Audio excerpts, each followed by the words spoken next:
Hello everyone, Nick the DM here with more Dungeons & Dragons lore. In this video, we're back in the Abyss for a detailed view on the Demon Lord of Harpies, Ardat the Unavowed. So, let's get into it.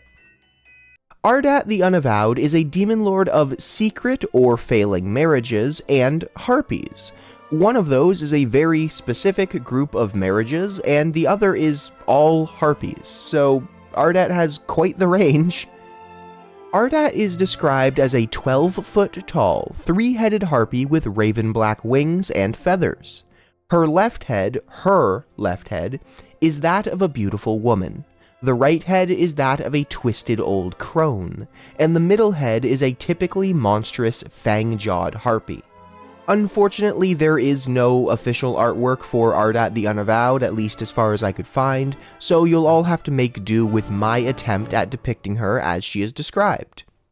Ardat holds a lesser status among the Demon Lords due to the fact that she does not have control over an entire layer of the Abyss, or really any domain to speak of. Depending on which edition you're looking at, this either grants her the title of Demon Prince or Demon Lord. I go over the particulars of those titles in my Demon Lords video, so I won't repeat myself here. Don't let her lesser status fool you, however, as Dragon Magazine issue 359 gives us a little bit of insight into Ardat's true power. According to the magazine, Ardat is a challenge rating 25 creature and a 20th level rogue in 3.5e. Her spell-like abilities, which required no verbal, somatic, or material components, numbered the following. At will, she could cast Confusion and Suggestion. Thrice per day, she could cast Antipathy and Demand. And once per day, she could cast Dominate Monster and Power Word Kill. Ardat is also noted to be completely immune to mind-affecting effects and sonic damage.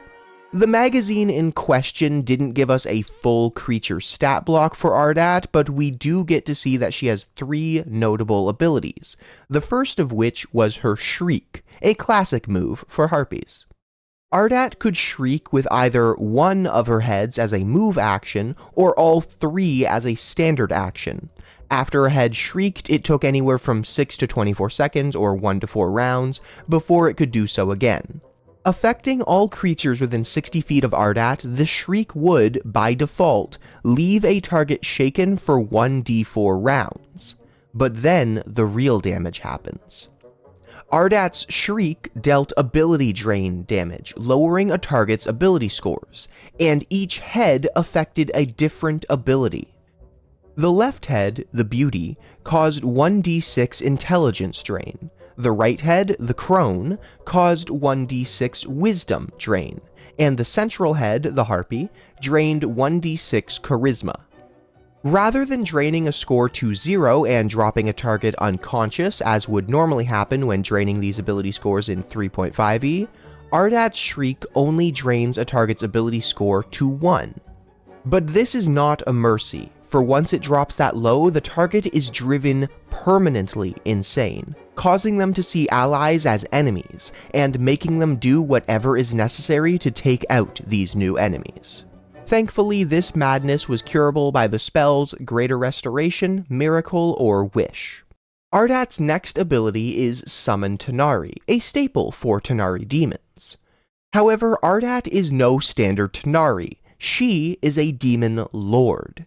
As such, her once per day ability to summon demons automatically succeeds, allowing her to summon either 1d6 succubi or 1d4 vrox. And this ability functions as a 9th level spell. Finally, the ability I find most intriguing is Ardat's Sunder enchantment ability. Ardat's mere touch functions as a break enchantment spell, as if she were a 20th level spellcaster. This ability allows Ardat to break any enchantments, transmutations, and curses on a target creature. This also works to break curses on magic items. However, the spell this ability replicates also has a few restrictions. If the spell is one that can't be dispelled by Dispel Magic, Break Enchantment will only work if the spell is of 5th level or lower.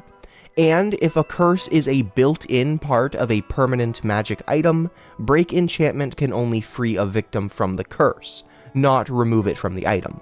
However, Ardat's Sunder enchantment comes with a bonus. If the creature that placed the enchantment, transmutation, or curse is within 30 feet of Ardat when she sunders the effect, the creature who placed it takes 20d6 non-lethal damage and is stunned for up to 4 rounds as the backlash of their own magic strikes back at them. Of course, there is a saving throw for this. A successful fortitude save would halve the damage and prevent the creature from being stunned. The vast majority of Ardat's worshippers are, as you would expect, Harpies, many of whom worship her as a goddess. Some chaotic evil sirens worship her as well, but among humanoids her cult is virtually non-existent, excluding the odd demented loner thrall. So I guess the secret or failing marriages thing isn't really paying off. The only thing really known about the ways of Ardat's cult is their method of sacrifice. Sacrifices to Ardat are lashed to thorny trees, flayed and left to die of exposure or starvation. During this grueling execution, Harpies sing to keep their victims enthralled. A minor mercy during such a horrible act. As one may guess, Harpies are Ardat's favored minions, though she also employs all manner of evil fae and succubi at times as well. Her favored cultists are, get ready for this, a cabal of half-fiend Harpy ranger bards known as the Soul Sirens. Ardat's current obsession is vengeance against her newest archenemy, Baphomet, the Prince of Beasts. What exactly happened between him and Ardat? Well, that's an interesting story, which we learn from Dragon Magazine issue 341. Baphomet had contacted Ardat, referred to as, quote, the shrill and emotional demon queen of the Harpies, end quote, in his magazine column, wanting to enlist the aid of her cabal of half-fiend Harpies, the Soul Sirens, in a brutal strike against the Null Spire city of Hykenask, on the contested abyssal layer of Vorganund, the 52nd layer of the Abyss. But Baphomet's alliances are known to be brief and spontaneous, born out of a sudden necessity more than any forethought or calculated moves. As such, once the Soul Sirens did their job, Baphomet stranded them on Vorganund as he turned his attentions elsewhere, betraying them and adding Ardat to the constantly growing list of his enemies. The Queen of the Harpies has only recently recovered her agents and is plotting an invasion of the Endless Maze, the 600th layer of the Abyss, and the layer Baphomet rules. Since Ardat does not control a layer of the Abyss, she is a nomadic demon lord. She and her flock of soul sirens drift from realm to realm in search of victims to recruit to her slowly growing army of enthralled minions.